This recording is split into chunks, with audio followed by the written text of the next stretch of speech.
Hello music fans, welcome to What's New 2023, where I talk about new metal, rock, and prog albums that came out recently and give my first impressions on them.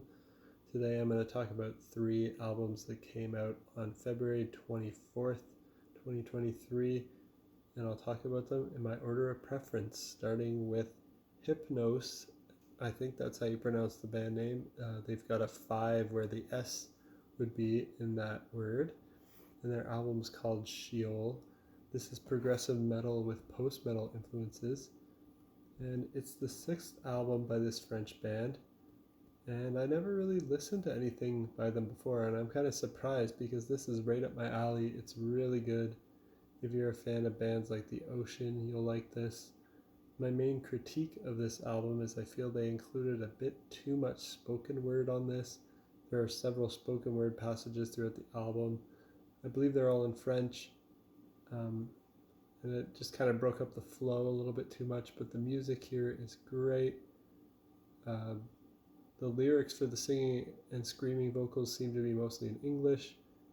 The screams are done really well, the singing's really good, the atmosphere on it's nice. I'm looking forward to hearing more of their back catalog after hearing this. Secondly, I'm going to talk about Insomnium and their new album Anno 1696. This is melodic death metal. It's the 9th album by this Finnish band. For fans of bands like In Flames and Winter Sun, as it kind of sounds like those two bands combined, but a bit darker and more brutal. It's mostly harsh vocals, but there are some clean vocal moments, as well as one track that features a guest female vocalist who sings well and adds some nice contrast to the album. All in all, this one's pretty solid. Maybe not quite as good as the best works from bands like In Flames or Winter Sun, but fairly consistent with like an average In Flames album level of quality. And lastly, I want to talk about Rick Wakeman and his album, A Gallery of the Imagination. This is progressive rock, but it's not really that progressive, it's not really that rock, it's got more classical influences. Rick Wakeman, of course, is the legendary keyboard player of Yes fame. He's released a lot of albums over his lifetime. I looked at Rate Your Music's count of albums for him, and I think this would be his 88th solo album, which is wild. Probably one of the biggest discographies out of anyone I've really talked about on my channel. 88 albums. But unfortunately, with that large quantity of material, it isn't always the high quality that he's capable of. This album is not terrible by any means, but I do find it kind of dull.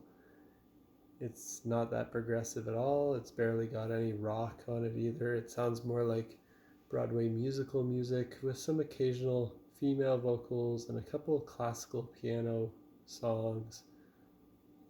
Caribbean sounding song or two, and the subject matter, when I did listen to some of the lyrics, some of them didn't stand out much, but the ones that I did listen to, it just seemed to be about like being on the beach in the sun, and I didn't really find it interesting lyrically at all. So yeah, I'm not sure what he was going for here. I know he's capable of much better, so this was a bit of a disappointment, but it's not horrible, and if you're a huge fan of Rick Wakeman, it's worth at least checking out.